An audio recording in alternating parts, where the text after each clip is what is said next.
This is Greg Disley, and you're listening to Three Fish on the Show.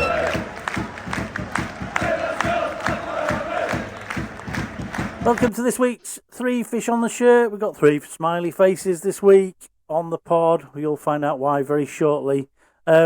Before we kick off, I'd just like to say a thank you to our sponsor, Winner Winner Chicken Dinner. It's great this week to notice they've got a new competition out. It's you can win a house.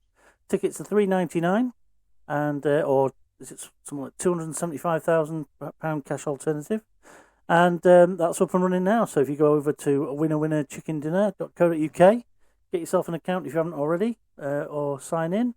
You can get a ticket for $3.99 to win a house or £275,000 in cash. So thanks again to Winner Winner Chicken Dinner, and well done on such fantastic prizes that you're putting up there. Brilliant. If you don't subscribe to our YouTube channel, we'd appreciate it if you really would, please. Thank you. And you can find us on your podcasts anywhere in most platforms. You can find us. We operate out of Podbean, but you can find us on Apple Podcasts, Spotify, nearly anywhere else. So let's get into it, guys. I've got with me this morning a very smiley Rossi. Hi, Rossi. How you doing? And yeah, I'm right. You? What's that? You got a drink with you? You're supposed to drink on podcast. Yeah. North County Tears. Are they a bit salty? That's the one. North County Tears. They're a bit salty though, aren't they? I found. It's empty. It's a bit empty now, though. It should be full. Oh, is it? Yeah. Did you find them a bit salty? Soon fill it Yeah, up just again. a bit. Yeah. And then also smiley but slightly croaky, Mr. Steve Risley. Welcome, Steve. Hello, David. How are you doing? Yeah, I'm Dave Dixon. I'll be hosting the podcast today, as always. And we're off the back of a fantastic away day yesterday. We had all three fish on the road yesterday, so that was nice. Nice to meet up beforehand and afterwards. And what a cracking atmosphere yesterday, chaps. Yeah, mental. Yeah. Not much more as you could say. It was hectic from daily, well, minute one, wasn't it? Loud wise, but yeah, I think we're all feeling it this morning with our voices. Yeah. And yeah, we'll have a bit of a cold as well, so it didn't help. But I thought I was going to wake up with no voice this morning, but it's still there. But yeah, great atmosphere, singing away. 2,000 Town fans in amongst. Was it 12,500 there? Yeah, decent crowd all around. I mean, it was empty for ages, wasn't it? Yeah. Because we got in the ground quite early. Was it earlier than normal? We were in for about 1:45, weren't we? Yeah. And then we went up into, after meeting everybody in the concourse, went up to seats, and there was hardly anybody in there. And then the time seemed to go quick with us chatting and that, and sort of talking about the team and all that sort of stuff. Before you knew it, it was like quarter to three, kick-off time nearly, and it filled up like really, really quickly in that period, which I suppose is not surprising, but... Yeah, 12,487. That's a great crowd, isn't it? It's a big crowd for a fourth tier league game. But yeah, 1,997 or something, I think, turned up. There was the elder seat, which gave me and Steve a bit of extra leg room, which was all appreciated, wasn't it? There was a couple of people who didn't turn up near us. But there seemed to be quite a bit of confusion about where people were sitting throughout the whole game. There were people trying to move. And did you get sat in a seat, Rossi? I know you were trying to stick with your mates and get you together. Yeah, well, the seat I had, because the other guys, they got tickets together. My missus ended up having someone else's ticket, which was with them as well. And we were looking after one of my mate's kids, so we wanted to be with him as well, because obviously you don't want to leave him on his own.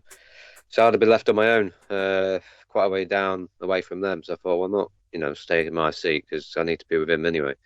But I stood where I stood with them, and the people that had the seats next to where I was, they just stood next to me, and I kind of just slide in. I said to Mrs. "It's not like I'm a big lad, am I? So I can just go in between everyone and just, don't have to do a lot." But yeah, no, it was all right in the end. But, there's a lot of people asking about seats and that, and a lot of confusion. People were saying, "Oh, I can't be asked to go to my seat, so I'll just stay here." Yeah, and I think that was happening all throughout the game at our end, because I saw the stewards trying to help people, tell people where to go up and down the stairs, and there were different people there in the first half to the second half and all the rest of it. So yeah, it was a bit weird. But I think everybody got organised, and I think it was a lot easier because Town were playing reasonably well. So we picked up the team when we got there. 6 changes. There's a few bits of head scratching going on when you saw that Sunsup Bell was back in the squad. What did you make of that opening lineup, Steve, when you saw it? Well, I was a bit surprised, and I thought, there's no Cook, no KBA, no Green. I'm thinking, what's he doing? I was a bit surprised. I was surprised, I must admit. And I think he's changing the team for me a little bit too much. But hey, what do I know? Well, I must admit, I did say to all the naysayers at the start, even though I had no better clue, that you'll all be eating your words at full time if we've won 3-0. We didn't quite win 3-0, but we did manage to get a single goal victory. So, Rossi, what was your take on the opening lineup? Yeah, I was a bit confused. So I'm not confused. We're used to it being rotated, and this whole month it's been rotated with the amount of games we've had. So I understand why David's doing it. Hopefully next month we'll see more of a permanent 11. But we'll have to wait and see. But yeah, defence I thought was pretty standard. Midfield, obviously we didn't have Greeny, but we had Walker, who basically does the same role. I thought Walker played a great game again yesterday, by the way. Again, he just doesn't have a bad game, does he? And Tory did a good job as well. He started, which I thought he would have done, and Corey doing a shift. And then, Burns and Vernam, usual wingers, but then Sunsup Bell up top. I didn't really rate Sunsup Bell at all yesterday. I don't think he really did anything. I mean, he did his dive in his first half, and I didn't think that was a dive from where I was. It looked like he'd been nudged. From where I was saying, it looked like it was a pen, but Sean, who was behind the goal, and quite a few other Notts fans behind the goal, they said it was a blatant dive. I think they would say that, wouldn't they? So there's a few controversial things in the game, which I personally don't think there was that many controversial things in the game. Referee was kind of League 2 standard that we've been expecting, but I thought for both sides, to be honest, I thought there was fouls where we were cut in half a couple of times. They didn't give out. Yeah. Notts will think the same the other way. There was one key point which we'll come to later on. But actually, quite enjoyed the first half. I don't think anybody was particularly brilliant. I thought it was a good game where both teams were trying to play. Probably cancelled each other out a bit, but it was okay as a game, I think, to watch. What do you think, Guy? Yeah, I thought it was good football. Good advert for League 2. They weren't oofing it. It was all proper football. That midfielder's Upenda, is it? I can't. Yeah. He was on the ball a lot. He looked good, although they weren't going anywhere really with it. But regarding Bell, I thought he did okay, but he can't seem to control the ball. It comes up to him and it rolls up him, doesn't it? And it doesn't stick to him. He needs to. He did okay, I thought, but he still doesn't show enough strength for me. He's a bit. He's not lazy. I don't know what the word is. Just needs to show a bit more strength, I think. Yeah, and that'll probably come as he gets older. As he's probably will. That penalty, I thought he went down a bit easy for me. Yeah, he's probably got a bit of filling out to do, hasn't he? How old is he? 21. 21. Yeah. Well, Artell praises him up, and he says, he's young still. So I can always tell when Mr. Artell's in good books because Rossi refers to him today as David. David. Come on, Artell, sort it out. Normally, but no, that's a good thing. So yeah, half time I think we were more than in the game, but I think it was pretty even. Steve and I took it as a big compliment that they changed things at half time. What was your thoughts on their changes, Ross? Their changes, obviously, they put Dennis on, didn't they? Second half straight away, and they brought someone else on. I can't remember what it was now. Tangen. Blonde guy, wasn't it? Midfield. He looked quite good. So brought him on, and I thought, see, they've made changes already, so why aren't we doing the same? Because I thought the first half, in my opinion, the first half, both teams didn't really want it. It was a bit of a, we'll just, both teams will have possession, we'll try and make something happen, but nothing's going to happen, kind of thing. I think you call it cagey. Yeah. It was cagey, second half happened, they brought their subs on. But I thought that was a big compliment to Artel's opening half, in that the lads turned up, did what they were asked to do, and to the point where they had to change it. Yeah, but they had to change it, but then we didn't change it, and then we had 2 chances straight after the second half whistle went. So, Walker had his shot and he got saved by Belshaw, and then the corner come in. Rogers got a knock on and another save by Belshaw, which I've got on camera, by the way. So, well, yeah, and I've stolen that. Permission to use, please. Of course. What was your view? Was it over the line or not? Because we thought it might have been over the line. No, I went over the line. Well, Belshaw just really good save. We'll analyse your footage, but it was. It'd have been any later to it, it'd have either missed it altogether or it would have been over the line. I thought it was going in. Don't get me wrong. But yeah, Belshaw just went nowhere and took it. So yeah, that's my dad ringing me. Awesome.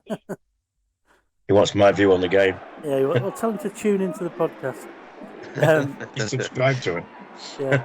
He's just wrong. Lucy's not here, so I'll have to ring him back in a minute. I know. Yeah. What was he saying? We were saying about that second half. We came out with them 2 good chances, didn't we? Where we thought one may have gone in. Walker was unlucky. Belshaw did well to save. So it was encouraging, wasn't it? But they had the ball up. I didn't think they created too many clear-cut chances. They did a bit of what we've been doing of late, and that is probably not so much of late, but probably before we got Cook and that, where the ball flashes across the box and there's no one there to stick the toe end on it. And there's a couple of times when they got the ball in and stuck it across and nothing happened. Yeah, I've said to Sean, I said to a lot of Notts fans that have argued with me on X and TikTok and stuff, which is always good fun. And said to them, I said, you saw what you're moaning about the red card changed the game, etc., or our performances, we're cheating on us, all this. But if you actually buried your chances you had, 2 of them come across the box. All it is a tap in. Yeah. But both of them efforts, and you'd have buried us. You'd have been 2-0 up. Yeah. And we probably wouldn't have got back in the game at all. But they didn't take the chances, so that's the end of it.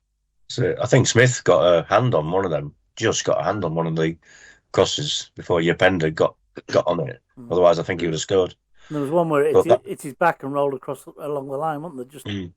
Just as he was more or less on the line, but he got the wrong side of it and ended up going out. Just going back to that Rogers chance, we thought, because we had a good angle of that, didn't we? We sort of just looked like it was in. Literally we couldn't unbelieve it. And then we turned around to each other and said, well, that must have gone in. That must have been a goal. Yeah, it must have been over the line. Rossi can confirm that was not the case. It was a cracking save. One other thing in the first half was Soon-Suk Bell went down under pressure in the box. From our angle, it looked like a nudge. Steve said he thought maybe he went down a bit easy. Notts fans definitely thought he did. The ref thought he did, more importantly, and gave him a yellow card. What was your take on it, Ross? I don't really know, to be honest. From where I was, it was a bit of a long way off. Yeah, so hard to tell. Like I said, it could have been from my angle, thought it was, but then other people saying it's not, so I think it's one of them. I've not seen any footage back from it either. Yeah, no, I've not. The highlights have only been like the 2 minutes. From what I thought, it's soon to belly. I thought he could just stay on his feet. Yeah. He just wanted him to go down a bit easy. He needs to, because he's not small. Just give him a bit more, It's about 5 minutes later. He nearly did the same, didn't he? He got tackled in the back, and he nearly went down and fought otherwise, and stayed on his feet. He needs to stay on his feet a bit and show a bit more strength, really. But... Yeah, I thought he was waiting for the contact, but there definitely was contact. Yeah. Anyway, it was what it was. There are more controversial incidents in the game if you believe both sides of the fence, and it came in the sort of 74th, 75th minute, where NDLOVU goes in on Harvey Rogers, loose ball. They're both going for it. Both got the right to go for it. Notts fans don't think it's a red card. Mixed between Grimsby fans, to be honest, but I wonder how many of them have seen the angle that we've got again, because we've not shared it yet, and this will be the great place for anybody to watch it. But most of the angles that you see on the telly and from most of the Notts fans, I think you'd probably come to the same conclusion, that it either wasn't a red or you can't tell. live, I didn't necessarily think it was a red, but having seen it back from the angles that we've got now, I'm nailed. It's a nailed-on red card. Absolutely no question whatsoever. Ross, what was your view? A, it's at first, and B, now you've seen the Three Fish exclusive footage.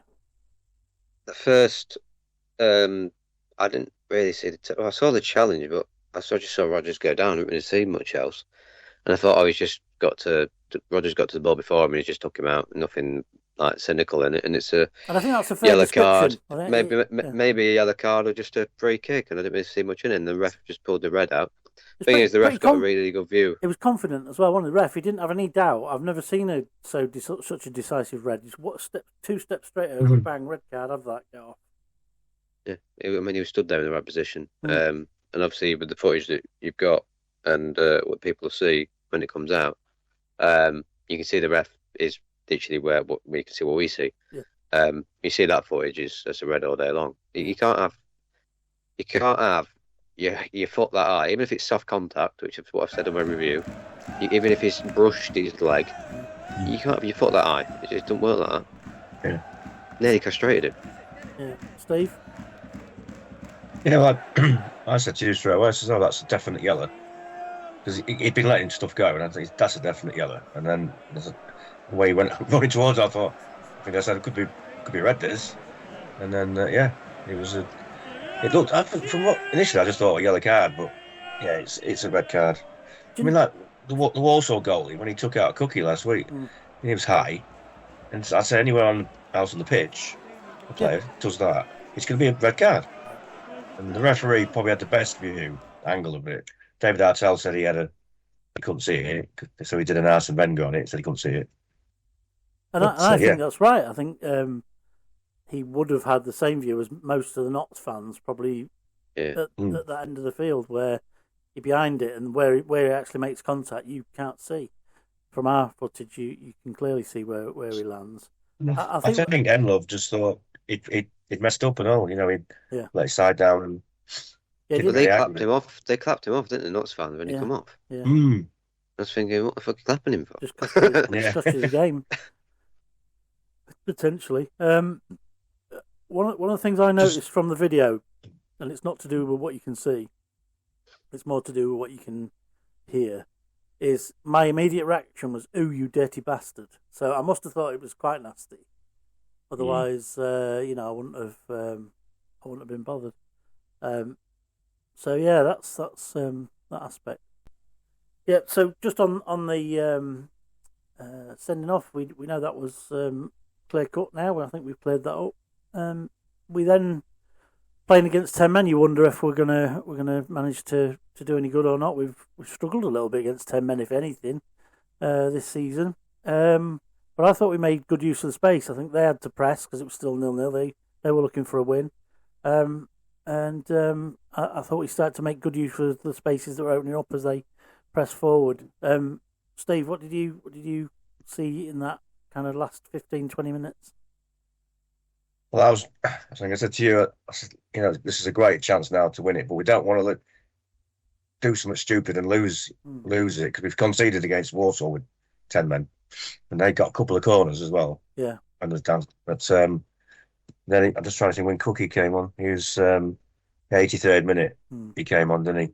Yeah. And I thought now we've got a chance to actually win it, and we did. But I just didn't want to. A draw was. I'd been happy with a draw. Well, 3 points obviously is great. I think Charles Vernam had showed quite a bit of promise at times, and also the things that we found frustrating about him. Shins the ball into, gives it away. He's in a promising position. The odd little area where he doesn't chase, where you'd just like to see him give it a bit more. But he came up with a bit of magic in the 85th. Great bit of vision from Corey. Picked up the danger straight away and lobbed the ball into their half. Did you spot that at the time, Ross? I've really noticed it more. I've noticed it at the time, but I noticed it. Especially noticed it after the game when I had the highlights. Yeah, it was a good ball. I thought Vernam gets the ball, and before the goal, again, I didn't think he did well at all. Thought he got the ball, I and thought he'd have a frustrating self, but and Levi, who's an avid watcher of this, obviously we know he's not a big fan of Vernam, as well as I'm not at the moment. My nephew in Somerset says you've got to stop now slagging off Charlie Vernam. We don't slag him off, we just frustrate him because we know how good he can be. It's frustrating. And now let's get on to the positive side of that now. 85th minute, picks the ball up. Yeah, cuts inside, takes on 2 men. And you think, oh, here we go, he's going to hit this, he's going to go into road Z, as usual. Or the City ground. The City ground, yeah. And, no, he kills it. But I looked at the goal back from other people's views of when they took videos of it. I'm not going to say it was. And it looks like Belshaw was very slow to get across. Mm-hmm. It's like he took one step, then thought, oh, shit, it's going right in the corner, and take another step to then try and get to it, and he just couldn't get his fingertips to it. Yeah. Where on that he just couldn't see it, because he did whip it around a few players. Maybe that's why, but he still took it well anyway. Yeah, he does have that sort of whip to it, and it was shifting. I didn't realise how hard it was until I saw it on the TV highlights later on.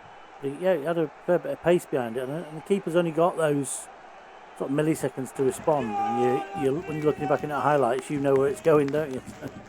I thought he showed good strength to go past the number 22, I think it was, and then he tried to get him back, and he didn't, and then he went past another player. So he showed good strength, good skill, and right in the corner. So it was a cracking goal. That's what he can do. That's what we know he can do. And that's why when he doesn't, we get frustrated. But no, well done to Chaz.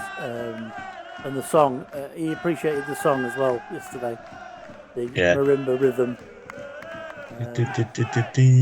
When it got belted out that loud, I'm surprised.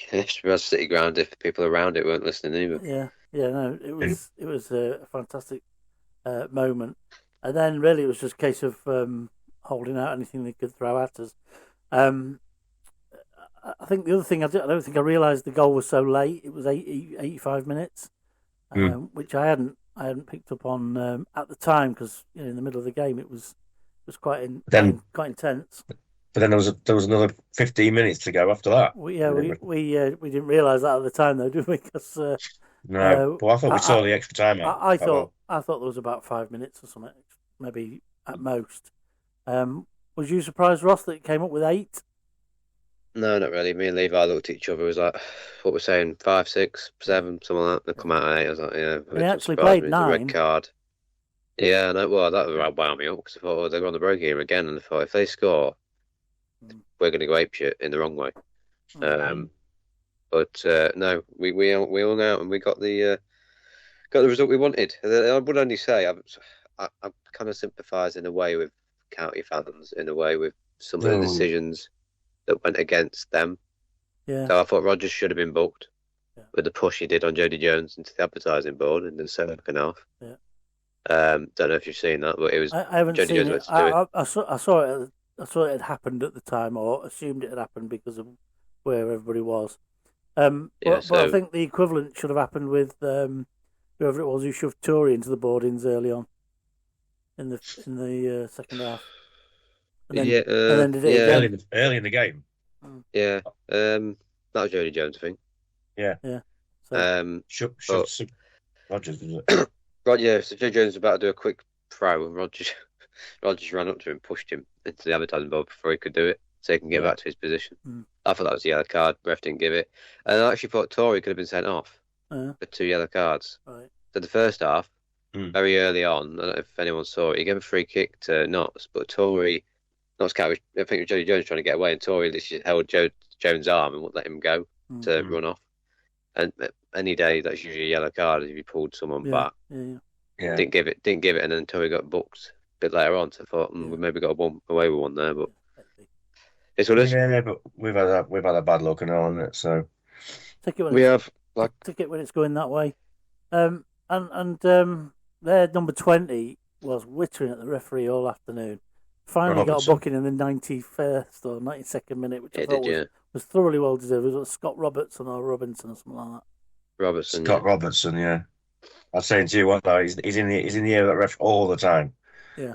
I'm surprised he hadn't booked him, and then he booked him on the 92nd minute. Yeah, is it? So that was something. So, who was your man of the match yesterday for Town? I'll come to you first, Ross. I'm not going to give it to Joe. I'm not going to give it to Chaz because he scored. I'm Fair going to enough. give it to Sweeney. Yeah. Yeah, it's a good game. He was excellent. Very good game. Yeah. Steve? Oh, I think Churi was really good yesterday. Made one mistake, got booked, then he pulled him back.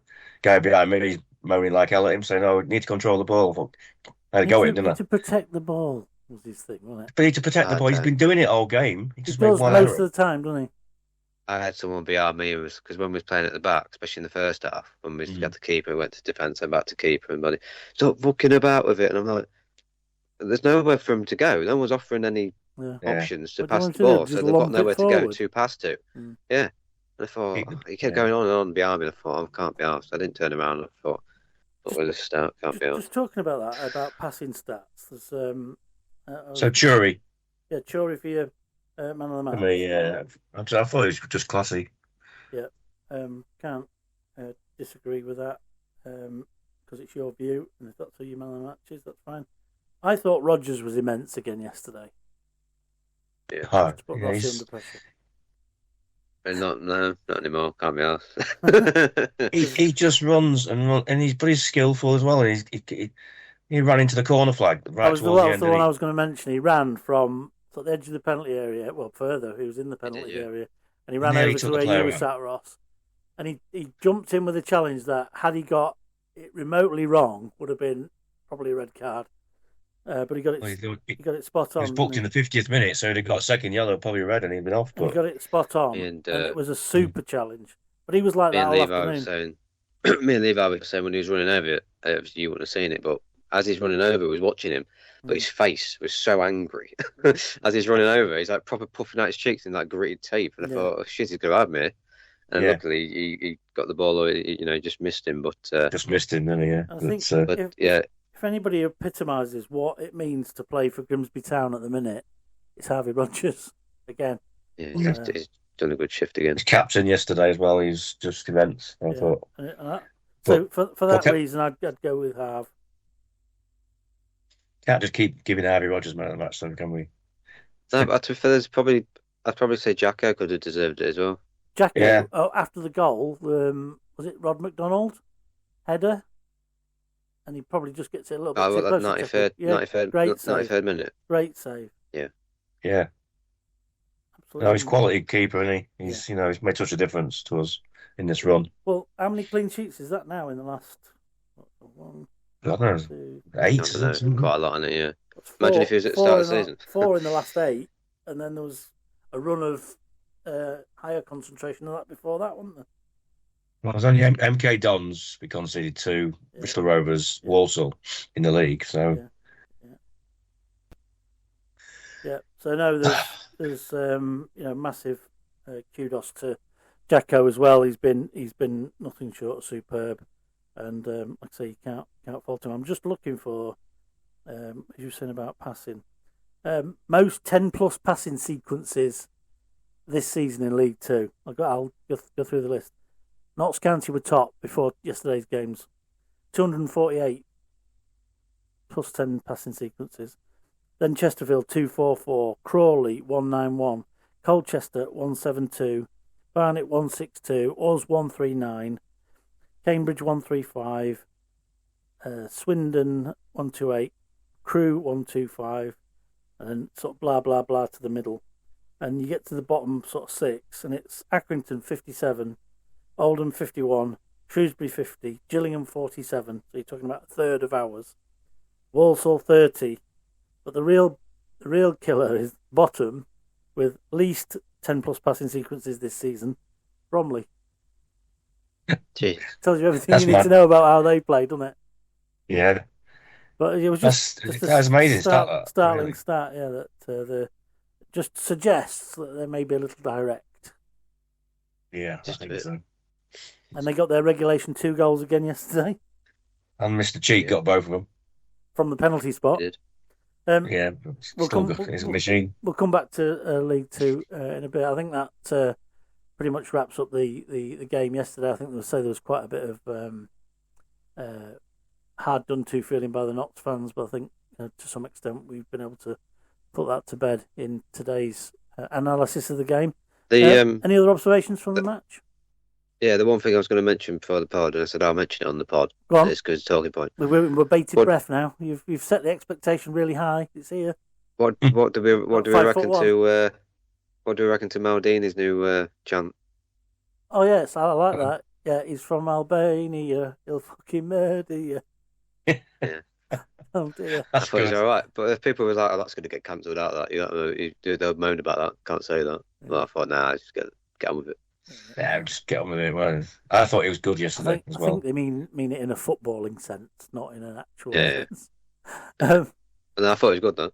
He was back to a bit more light yesterday, wasn't he? There was. I thought he was very good. Having a tangle with him in the middle, Steve. That was. Was it Dennis or NDLOVU? I think it was Dennis. Yeah, Dennis. And they just had a right. NDLOVU, I can't remember. One of them. No, I think it might have been NDLOVU actually now and then, because I thought when he got. Oh, I said to you, I'd been winding him up a little bit, maybe, and then when he lost his rag and got sent off. Well, they were like going each other in the middle of the park, and no one else, Levi and them didn't notice it, and I was watching them two the whole time. Yeah. I wasn't looking at the ball, I was looking at them two. Yeah. And they was going all the way up to the box holding each other, and I thought something was going to happen, they're going to lash out or something. That's right, yeah. And then after the move finished, Shorey went straight over to the ref and told him, and then NDLOVU went over and they had a few words, and that was it. Yeah. That was in the first half, wasn't it? Was that the first half when we were talking? Second half. Second half, sorry, yeah. Yeah, they were proper tangling each other, weren't they? He was proper winding him up, I think. But, I was just going to say about the Smith went down injured, didn't he? Again, injured. Mm-hmm. And the 60th minute. We don't do that sort of thing, Steve. He's got that knock, hasn't he, on his knee? It's all strapped up, and he has to keep it seems to happen on the 60th minute, doesn't it, somehow? And then somehow we just turn around and tactics change, and team plays better. Sudden, we was in a huddle. Cynical bastards. That's just not having it. Come on. All the Notts fans are saying, "You get up, you're not injured." This lot. I'm thinking, we've been here. Do you know what though? You see that when it's at our place and all the time wasting and all that, and you think everybody does it. You get exercised about it at the time. It's panto. Just get on with it. Obviously, me, Levi, the missus, and the gang we had with us, and Sean walked past Club Shop on the way out after we saw you guys. Were people taking stuff back? Notts fans walking past us saying, "You cheating bastards! 1-0 referee." Yeah, I've heard that today. Levi was like, "You are." Yeah. And I said to them, "You're saying that to us, but look at last season. Yeah. You had an offside goal. You had a goal that was handball by a mile. Yeah. It was double handball and a double dribble, wasn't it? And then you're saying we're cheating. We paid the ref. Yeah. I said, if anything, it's karma. Yeah. I probably got poor memories. Anyway, shout out to Levi. Saw him yesterday at the match. Levi, he's an avid watcher of the pod.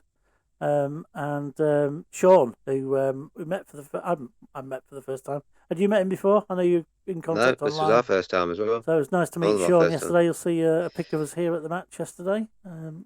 Sean, disappointed, but magnanimous in defeat nonetheless. And how it should be after the match. We had a brief chat on the corner before saying cheerio. Because I believe he lives over in Ireland, does it? Is that right? He was flying in and out yesterday. He does, yeah. Back today. He's an Irish Notts fan. So he'd come over. I think he said, if I'm right, Sean proved me wrong. Probably will. I think he said it's 13 years since he's been at Notts County. Yeah. To watch a game. So it's been a long time. That's more old than Steve Risley. Not possible. It's been a long time coming for Sean, but it's just unfortunate it come with a loss. Funny, yesterday we were when we parked up, there were two magpies sat on the grass, and I said, "Steve, that's 2 for joy. That's it. It's going to be a win."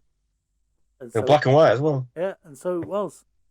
How ironic with the fact that they're the magpies. And going into the game, Steve says to me, "Do you know what? They win today, and they're like knocking on the door of third or second or whatever." And I said, Yeah, but isn't that exactly the sort of game that you lose and go, oh my God, if we'd have only won that, we'd have been right up there.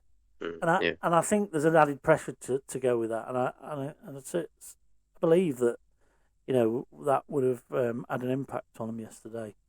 So I think that pretty much wraps up yesterday's match. 12,400 odd, did you say, Steve?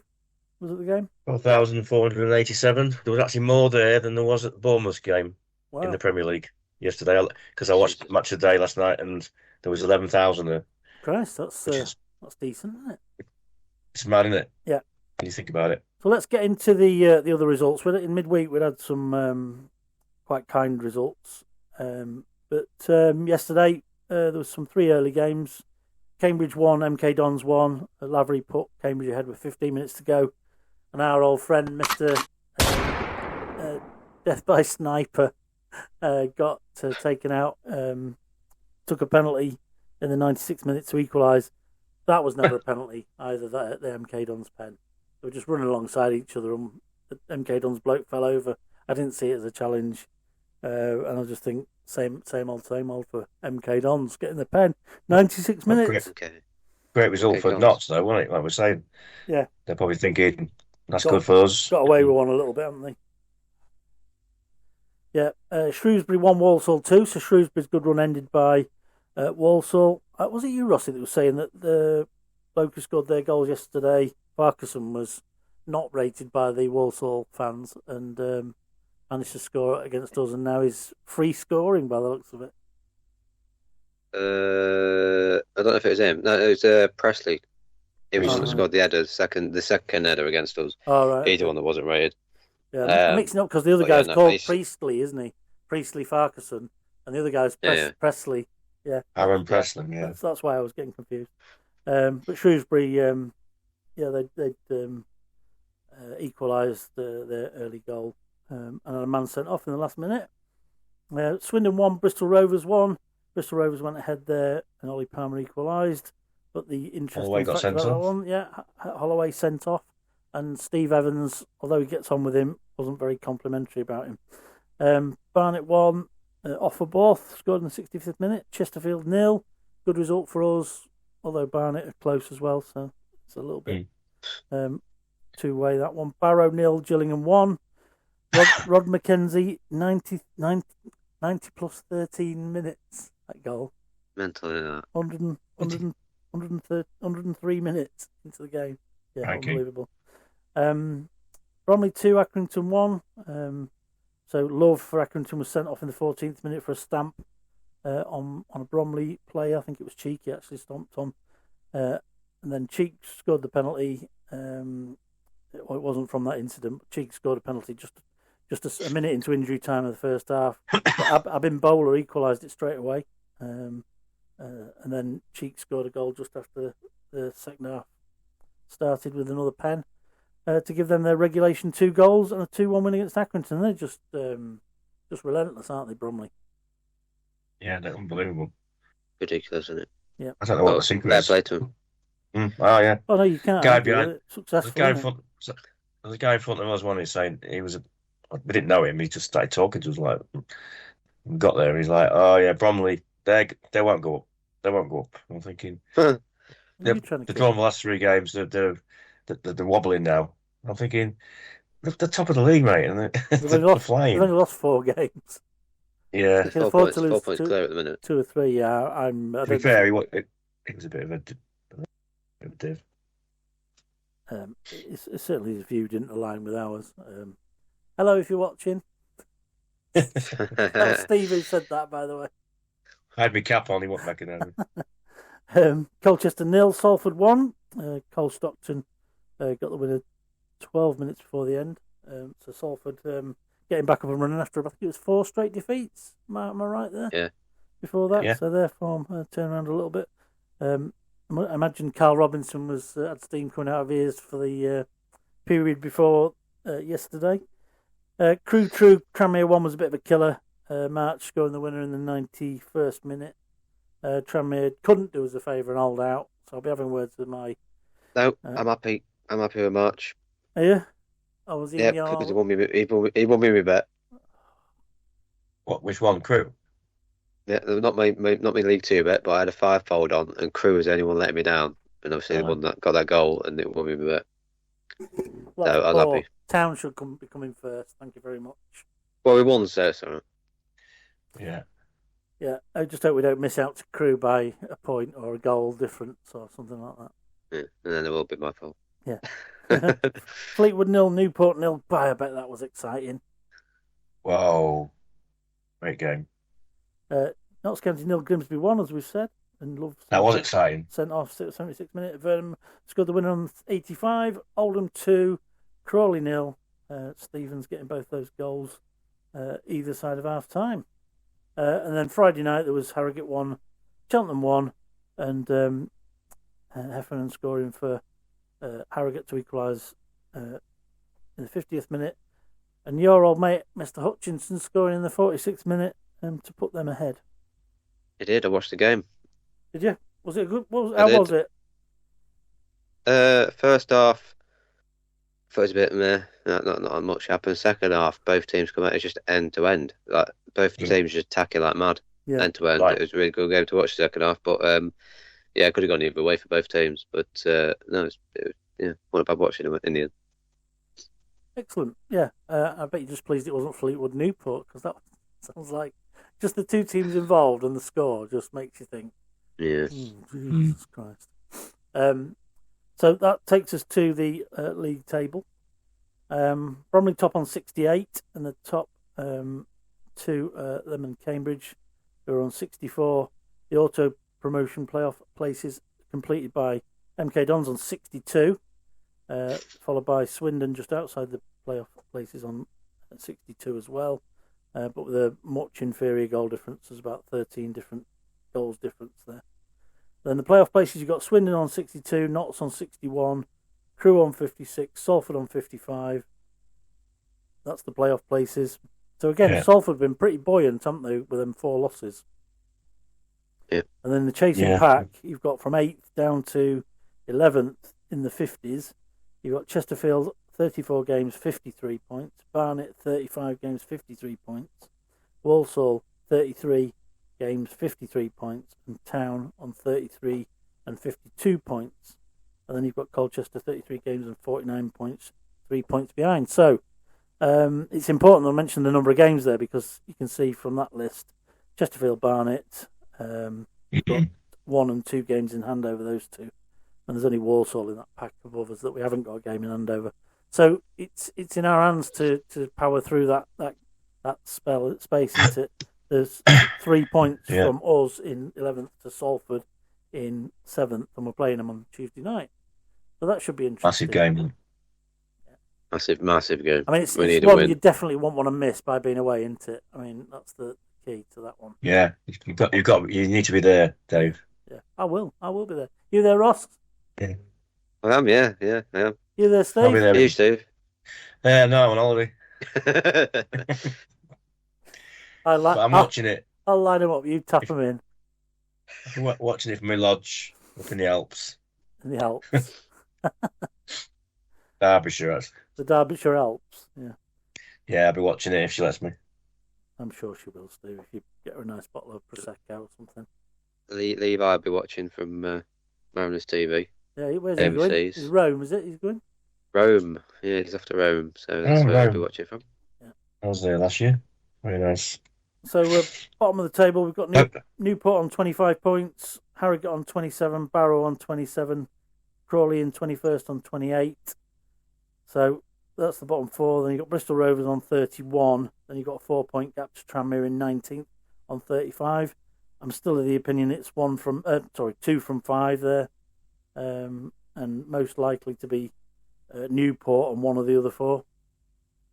Any views on the bottom end? They all deserve to be there, I think.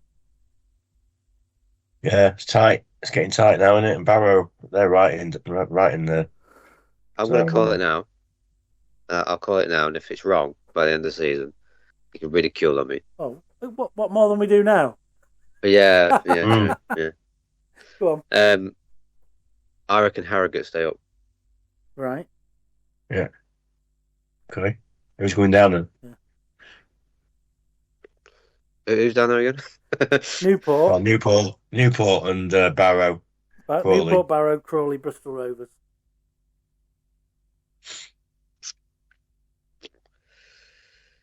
I'm going to go Crawley Barrow. Crawley, Barrow. I think Newport might stay up as well.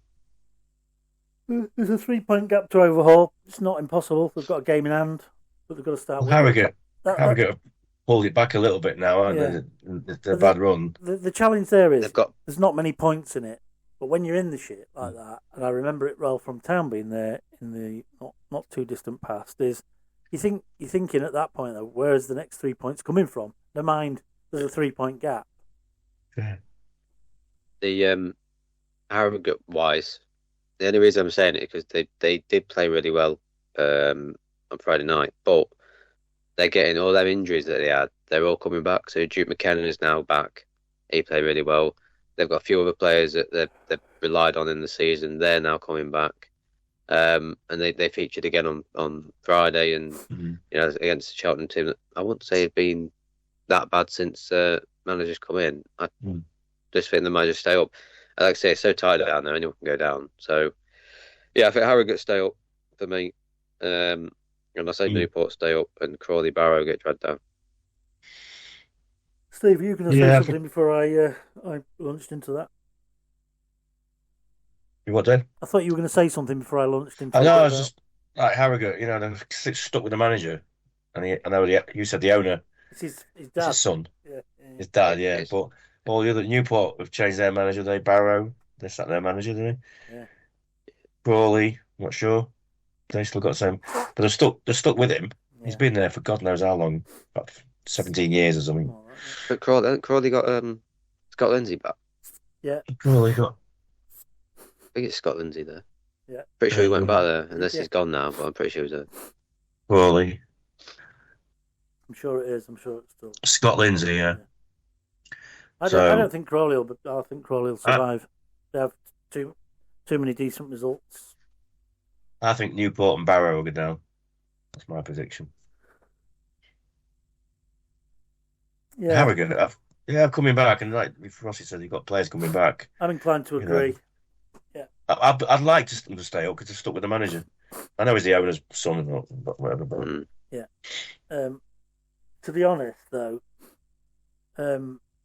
if you want the proper league clubs to stay up, you want Newport to stay up and Barrow and Harrogate to go down. And I was a bit of an advocate of the what I think of as league standard clubs going up, and I know that might inflame Barrow and Harrogate fans, but they're there in the league by merit, so they can just point that back at me and say, yeah, we because we deserve to be here, and if they go out, they'll go out because they deserve to go out. But personally, I'm more in favour of the old-fashioned, what I'm used to as league sides, being in the league. Barrow seems to, since Danny Rose, has he scored yet? I don't think he's. No, I don't think so. Yeah, he's still playing. But he's in a struggling team now, isn't he? Yeah, he still starts like from, but can't see when. Yeah, I think they'll go down. So Salford Tuesday. What's your thinking, Steve? What's your view on the game? What do you think? Massive. Going to play out. Massive game because win that, we go same points as Salford and we go above them. Yeah, because we've got better goal difference and we could potentially go into 7th playoff position. And it's massive, and I can't stand Salford, so I just want to do them. What do you think we'll do in the way of changes? I would have thought he'd have started with Cook up front, Cabia potentially on the bench. Green will come in, I think. Yeah. I can't see. I'd be upset if I was Jamie Walker get taken out of the team. Yeah. But you can't. Like yesterday, Evan Curry, he put a shift in. Yeah. Massive shift. But I think Green and Cook will come in for me. One of the things I noticed about Walker is he gets caught quite a lot. I don't mean caught as in caught in possession. I mean he gets clipped, nicked, whacked around the ankles because he's so tricky. Skillful. Players just whack him. So he gets quite a bit of treatment at times. What about you, Ross? What about the team for Tuesday? Yeah, I think we could probably do with the players that didn't start yesterday to start Tuesday. Cookie, Cabia, Green. Players like that. Maybe Staunton will start on left back instead of Sweeney. It's somewhere different. I know we don't want to rotate the squad as much as we are, but we've got We the players rotate to the do it game, now. I'll end up in the Osmond. Yeah, It's now just. the lowers or uppers. What do you think to Burns? Do you think he's going to? Because he doesn't do. I thought he was awful yesterday. I didn't think he did Yeah. nothing. I I think he thought might. they're trying to whip the ball over to him in the air. He's not big enough, tall enough. He's got Jacob Badeau at left back going up against Burns, who's a lot taller than him. He's not going to win. Reject. He's not going to win. He's not going to win a header against him. And he got on the ball, and I thought he was too wide. He needs to come in a bit more, and he stayed out wide. There was nothing, nothing there for him to do. So, yeah, you could put Cabia in on Tuesday night down that side. I'd probably have a bit right wing, instead of Burns, and I'd then be inclined to do that. Cook in the middle. You've got them both on, then you can have him wide, and you can have him come in. You can sort of And then you can keep him guessing. There's McEachran to come back. I don't know what he wanted in the squad yesterday. So is he injured or I don't know? Maybe, I don't know. He could come back in on the bench or in the team, maybe if he's fit. Put Jury in. Grimsby put a tweet out literally about 2 minutes ago. Oh, and said 70% of the earth is covered by water. The rest is covered by Giza Davitori. Yeah, it's a fair comment. Yeah, I like it. No, it was. I thought it was excellent yesterday. I think he did everything right yesterday, apart from that one thing that when he got booked, and he only got booked because he thought, "Okay, I'm not letting this be an issue." Let's go back to another thing he did. He'd cover he'd go into the fullback position sometimes, or go into defensive when Rodgers was going forward. And but he moves so effortlessly. I can't say it. Effortlessly. Yeah. Effortlessly. He's more effortless than me saying effortlessly. I like to watch. I watched him instead of sort of watching the whole. Just watch a player sometimes, and you just watch what they're doing. And you just watch him, and he's effortless. And he don't give the ball away hardly at all. Show off. No, it's just so much time on the ball. It feels like he's got so much time on the ball, though. Yeah. Gets into position where he's got plenty of space, and he'll have us ping it to some other player, or he'll move it around a little bit, look up, look where he wants to go, and then do it. But you get some of these players just rush. I thought Soon Bell did quite a lot of that yesterday. When he got the ball, he rushed it. Yeah. Tries to play it off quick. I think he'll settle down. I think he'll be a better player as he matures. But we've seen a lot of players improve with Town, haven't we? So give them time. And I still think there's this thing that fans don't see that Artell clearly trusts and has had success with is playing him for the first half and a bit of the second half to give him the run around, his energy, regardless of how he is as a player all round. And like I say, he's had some good away wins with him doing that, hasn't he? Fleetwood, I can think of. Yesterday was a good case in point. So yeah, probably expect a bit of change. Probably not quite as much as the 6 changes from the other night to today. Before in the week, there's quite a good, not a full program, but a good range of matches. So you've got Bromley, Oldham, Chesterfield, Colchester. That'd be good if Colchester can hold Chesterfield back a little bit. Hudson, Salford, Newport, Tranmere. Ooh, can't wait. Walsall, Fleetwood. So again, Fleetwood could do us a favour though. Fleetwood could do us a favour by taking something off Walsall. And I think they're a bit jittery at home now, Walsall. The pressure's on, isn't there, at home? I don't think they've been great anyway. No. Last God knows how many games. Not been brilliant at all. And it very much is a mirror of last season. See, they have a coach change. Gary Waddock's left them. And scapegoat for the management team. But Matt Sadler survives, and there's not many Walsall fans who are fans of him now at the minute.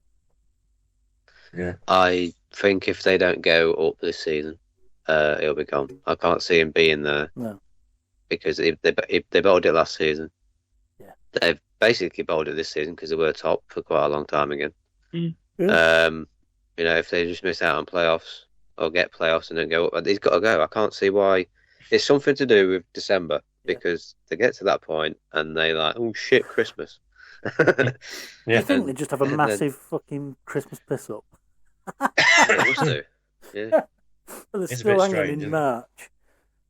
Yeah, I think he'll be gone if they don't. He might not be gone if they lose it on Tuesday night. Yeah.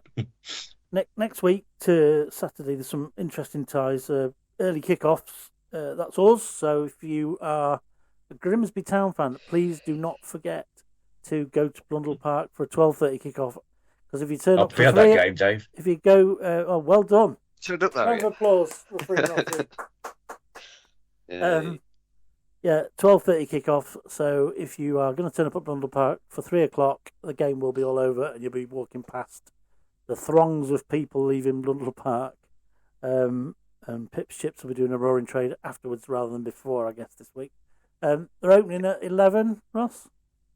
They are. Yeah, 11 o'clock. They will be open. So you might just be able to don't know what I'm doing yet. Nab some quick fish and chips before the game, possibly. Salford Barnet. So that's another interesting one with teams that are playing around us. We're playing top of the table.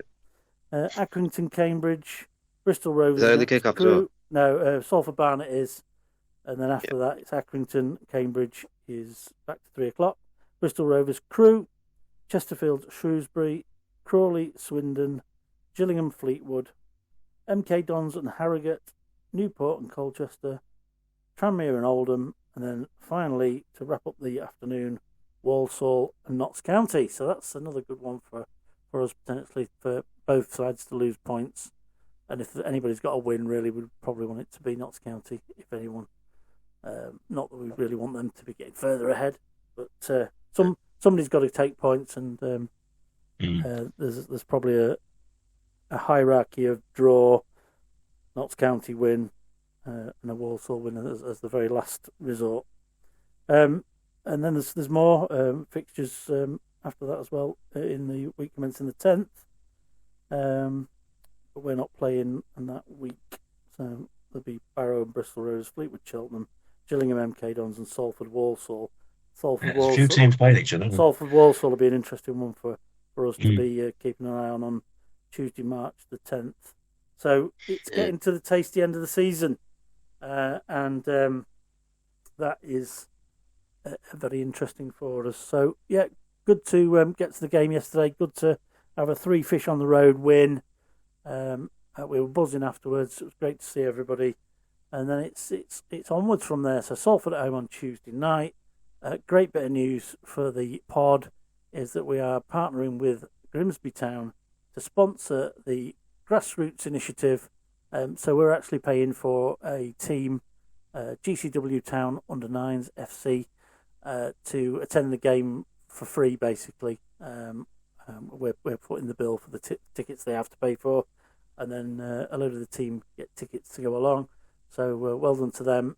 They were picked out by Town, who'd organised a mini competition to take a team that had already had the experience and invite them back for another game.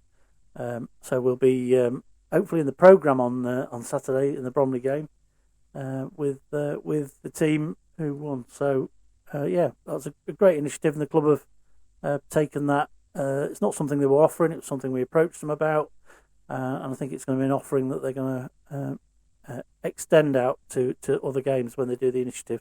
See if there's any local either businesses or likes of us who want to do it. So we've been groundbreaking there with the club, so that's nice to see, and we're looking forward to that on Tuesday. Other midweek news is we had a bit of a disaster this week. The studio went pear-shaped. We had sparks flying, and sparks and computers never a good thing. Studio PC went haywire, so we didn't manage to get the episode out. Today there will have been loads of cryptic clues on line, but we can now reveal that the special guest that we've got on next week, and it's in 2 parts because it was such a long interview, because this individual's football knowledge was unbelievable, I have to say, is none other than 2015-2016 striking hero, Podge Hammond. Porrig Hammond. What a great guest he was as well. We'll not give too much away, but what a guest, what knowledge. Yeah, he can talk, can't he? But in a good way. In a good way. But in a good way, yeah. Yeah, no, he's a great lad. He has some very nice insights from when he was at Town and other clubs. No, really good lad to listen to. So yeah, stay tuned. It's good. Steve? Yeah, it was unbelievable. How he recalled all his career to not just his career, but all the players he's played with and referees. The detail. He even knew referees who did ref with, and now they'd referees. Gone on. Yeah, you know, it's good referees who ends up in the Premier League and stuff. But I tell you what, he was interesting to listen to, and that is fantastic. And if you need any enticement to listen to, not only was he great to deal with, we thought we'd known him for ages. He got some great stories about games that we wouldn't have that insight into, particularly the Braintree game where the penalty was given for the pull on Josh Gowling. He praised the referee and then went on to tell us what sort of a career he'd had in the Premier League as an assistant referee. Just unbelievable. But if you're thinking twice about watching it, just listen to the story about the Braintree penalty, because there's quite a bit of background drama to that pen that none of us had ever realised, and just the whole experience of that season, the highs and the lows, and the great finish. And we said when we were doing the intro, it was really weird to think he'd only been with us for one season, sadly. That's right, yeah. I felt like he'd been a lot longer than that. But as you say, better to have loved and lost than never to have loved at all. Yeah. And he was top. That's it. Yeah, he was top bloke. And he's doing great at the minute. So if you saw the very first cryptic clue was a low slung sports vehicle in New York. It's a bit cryptic and a bit misleading. That was a link to his place of birth, which was Ross. Go on, you got it straight away. I can't remember what it was now. What was it? Carlo. I said low car. Low car. That's in Golka. I said New York, didn't I? Yeah, because it looked like New York. So that was the first one. If you saw a picture later on in the day of Joe Waters and Tony Ford, that's a clue to his current club, Waterford. Bum bum. And there were a few other cryptics that are based on the song We've Got 'Em on Paregamond. I just don't think you'll understand. He's Paul Hurstman. He's better than Zidane. We've got Paregamond. So there was a few clues teasing on that too. So if you did get it, great, well done. My head. But the bigger prize is actually getting the video. So midweek, part 1 will be out, and part 2 will follow up the week after. They're an hour long each. So yeah, get involved, have a listen, let us know what you think. But yeah, look forward to that. And we've got a pipeline of guests now, which is actually a struggle to line up who comes on and when time wise. So yeah, watch this space. We've got some quality people to talk to, and we'll update you on that as time allows. So any other business chaps? We're just coming to the end of the time we've allowed for doing this. Anything from you, Ross? I think so. I think we're all sorted. I think me and my tears are going to go away and have a good day now. I had some Grimsby Town tears of joy in this one. They were so sweet. I just drank it all at once. The perfect anecdote to salty tears from Notts County. So no, leave them alone. No, I mean we've had some good tussles with them, but it's happened again. We saw you cry on the telly. That cracked me up. That did yesterday. That was brilliant. That was. Yeah, I've not heard that one. Anything else from you, Steve? Well, I just had a look at the with regard to the game being on Tuesday. Oh yeah, just a look at the garden. No, one of my gardens all right now, so it should be on. Yeah, no, that looks all right. Looks good for the next few days. So game should be on next week. So yeah, fingers crossed. I bet the players are looking forward to getting back on the pitch. Yeah, I'll bet. Yeah, yes, see what it looks like. Yeah, have a nice trip, Steve. Stay safe. Yeah, that's great. Ross, I shall probably bump into you on Tuesday, no doubt. You will. And we will reconvene next weekend for another podcast covering off Bromley. So yeah, we'll leave it there, guys. And okay. As always, up the way, Mariners! What a win. I like it. I love it. Let's do it again. Just wiping the tears away. Up the Rounders. Hey, his singing was that good then? The team said, "Do you want to change your settings because we've detected music?" My voice was music. No. You've got a good voice, you don't know. Oh, there you go. Yeah, what a tune. Yeah, yeah, sort of built in. Keep me updated Tuesday with any video, any vids like. So we'll do our best. Right. Hope you're allowed to watch it. And yes, I'm in charge. So. Yeah. Don't know about that. We'll see you next week. We'll see you next week, guys. Take care. All right. Well, cheers, mate. Well, that's a wrap for this week's Three Fish on the Shirt, your ultimate Grimsby Town podcast. Thanks for tuning in and being part of our community, whether you're watching on YouTube or listening on Apple Podcast, through Amazon, Audible, Spotify, iHeartRadio or Podchaser, or anywhere else you get your podcasts from. If you're loving what we're doing and want more match analyses, in-depth discussions, exclusive interviews, then just hit subscribe. It's completely free and it helps us grow to bring you even better content, and it keeps that Mariners conversation alive. If you want to listen on the go, just ask your smart speaker to search for Three Fish on the Shirt, Grimsby Town Podcast, or find us at any of the podcast locations we've already mentioned. Drop a comment, leave a review, and share the pod with fellow Mariners, because football's always better when we talk about it together. Until next time, up the Mariners!